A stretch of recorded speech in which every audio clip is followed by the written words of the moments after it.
Hey guys, it's me, EODGamer here, and we're back with another team composition video. So maybe perhaps you pulled Bailu from the standard banner, or maybe she's already your reroll target and you really like her character design. In this video, we're going to be forming teams around this very solid 5-star healer, and I'll also be giving you tips along the way. We'll start off first with the free-to-play team where anyone can use these teams here, and we will slowly add a little bit more gacha, and towards the end, we'll be having a more expensive team. Of course, I'll be giving you tips across the length of this video, so do stick to the end to figure out as well, because a lot of these concepts I'm teaching you here can be applicable whenever new characters are being released as well.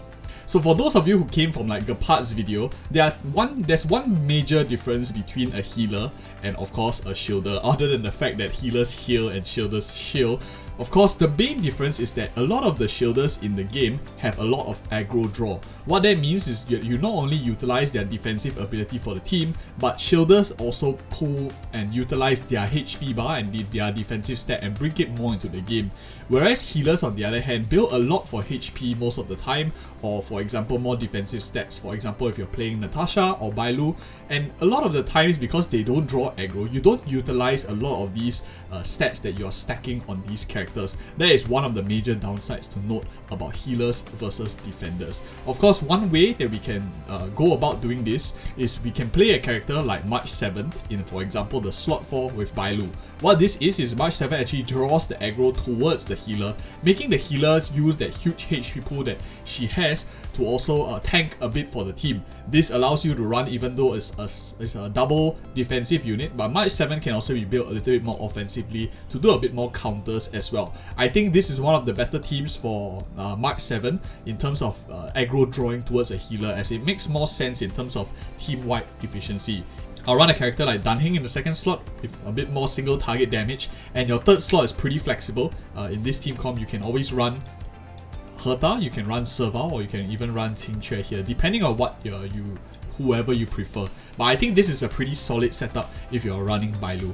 And if you notice, like if you pull in a character like March 7th already and Bailu, you are actually playing quite a different comp from the other team compositions with very standard DPSs, the meta, quote-unquote meta DPSs that you see already. This allows you to diversify your pool quite a bit, and that's the advantage of pulling a 5-star defensive kind of unit. Alright, so now let's add a bit of gacha into the aspect. What if we could start gachaing some 4 stars? Who would I change?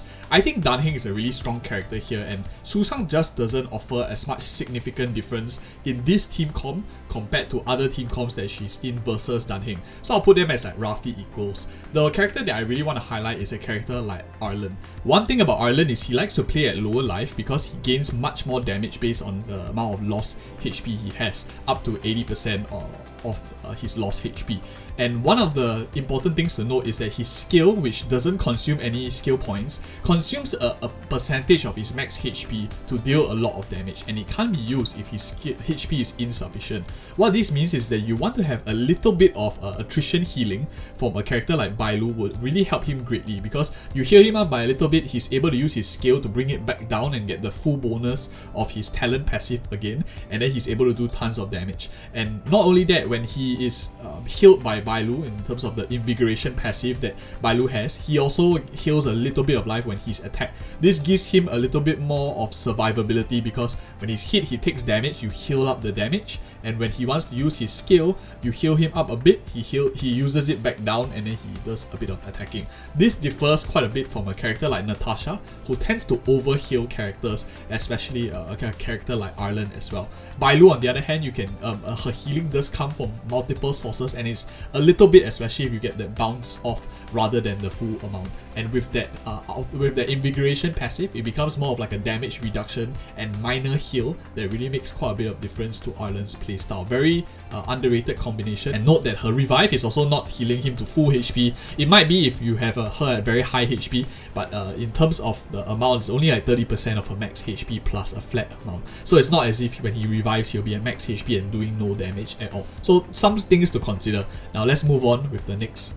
I don't really like Hook in this slot because Hook is relatively slow, and I do feel that it's an overkill to run like a triple support with not much damage output just for one carry, a 4-star damage dealer. So there's some things to consider as well. Of course, you can opt for not playing the March 7 route in terms of the utilizing of Bailu. You can of course go a character like Asta or Tingyun in this slot. In that case, you might be able to utilize Hook a little bit more if you're running a character like Asta, who works really well with Hook here. I think the third slot, other than these three characters, a character that you can consider is a unit like Sampo. As you can see, we pretty much have most of the 4 stars here, except of course Natasha, who is a conflicting role. You can obviously run Natasha in the other team, so it doesn't really matter. Even if you have built her early on, she's still gonna be useful later on. Alright, so now let's go on to talk about a more quote-unquote whale team. It's not really whale, you could be lucky and pulling more than one 5-star standard banner as well. And anything that is considered in this whale category is basically more than one 5-star. I would say that is a whale because relatively early on, when you're like maybe playing the game for 1 week or 2 weeks, you probably might not have a single or multiple 5 stars as well.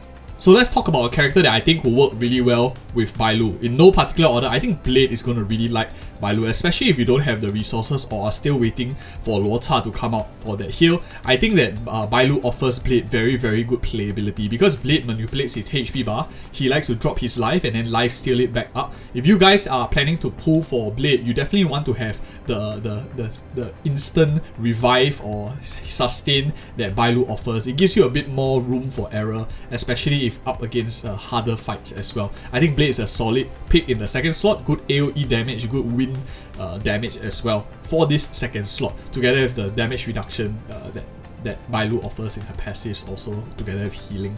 And in terms of the third and fourth slot, you will want to run ideally a single target damage dealer in the third slot, as well as in the fourth slot. You probably will want to look for more of like attack buffer. You could run a character like Asta if you are running a very strong third slot. For example, maybe Su Sang here, you could run in this way, or you could also run Tingyun here, and perhaps you could run a more offensive third slot. For example, you can have Dan Heng, you can have Hook if you're running Asta, and a lot of other options you have in your third slot as well. You can of course run Arlen and Blade.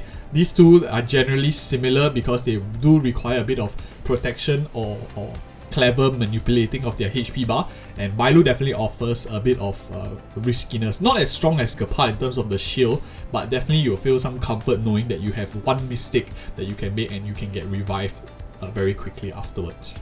And of course, other than Blade, one of the advantages of running a 5-star healer defensive unit like Bailu is that not only can you run Natasha in the other spot, and you can maybe run your other defensive units in the other team for the Memory of Chaos, but you can also run a variety of teams. It doesn't really matter like what AoE DPS you're putting in your second slot or single target DPS in your third slot. You can run a variety of attack buffers or defense shredding or nihility characters in the fourth slot as well.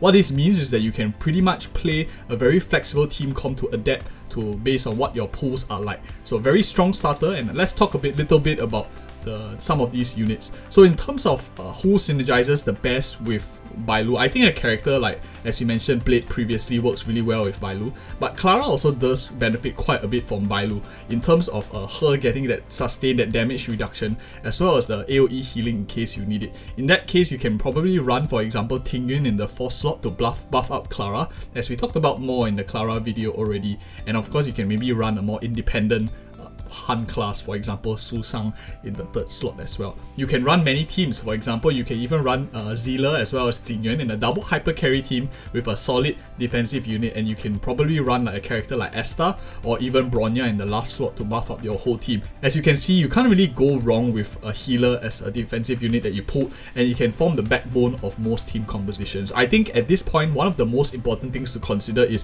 what is your other team for the Memory of Chaos, and build your Memory of Chaos second team first, and then look back at this team where Bailu is the anchor, because she can pretty much fit in most teams as well. And if you watched to this point, do like and subscribe if you found such content useful. Do check out these two other videos which I think that you might like in terms of other team comps as well. And thank you so much for watching, and see you in the next video.